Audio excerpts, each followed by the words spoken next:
سلام علیکم دوستان عزیز، همه کسا خوش آمدید به کانال شریف تیجی. من اوشی که میبینید خشتگ اوش پالو دوی حتما تماشا کنید. اوش خیلی ماگیه و رفتیم اوشا میکنیم.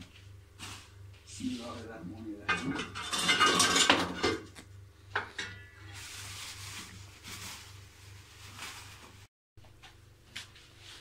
خیلی بوشیم اوشا میگیریم در کاسون چپا میکنیم.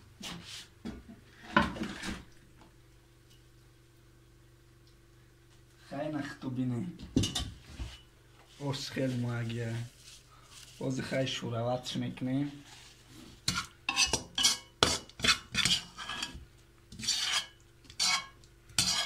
دفترون بعد اومدگی نیست اینجا اوشی مهاجری های برای غریب بچه ها و بازی بچه ها میان میشینن اینجا اوشا میزنم و با کاربورا دوام میتیم.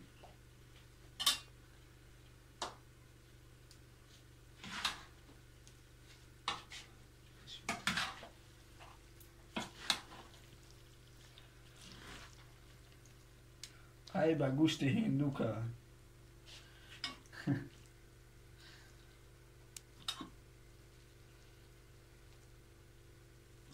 کسی که کامنتاری خشروب نایسه همه اوش دانون شد. کامنتاریش زکریپید میکنیم. کامنتاریش همه میبینم در یکم پاپولیار میشینم. اینا بچه ها بگیره دیگه که اوش خوردن.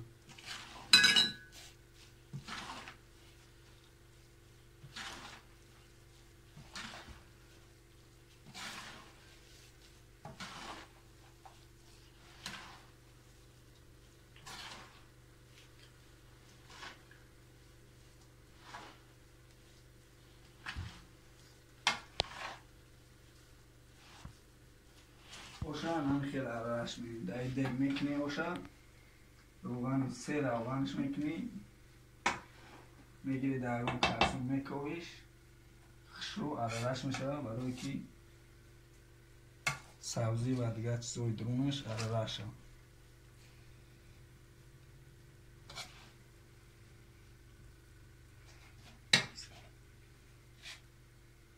خیلی نمی بدوش اینا خیلی که دیستید خیلی بخیالم بعد مادگی نیسته. شما میتونید بوی کسی اوشا خی نیسته اگر توف کنیش. خیلی باید کامنتاری بنایسی من حتما جواب تو میتونم میگم که چه خیلی کم در کار اوشا. خیلی ما باشیم میشینیم اوشا میزنیم ای تنی شما زنده باشه غریب بچه ها.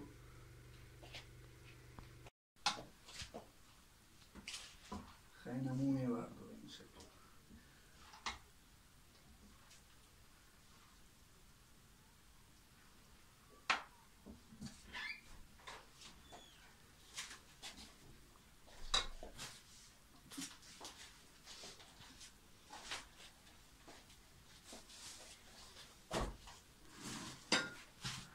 خیلی نه اشتیای تام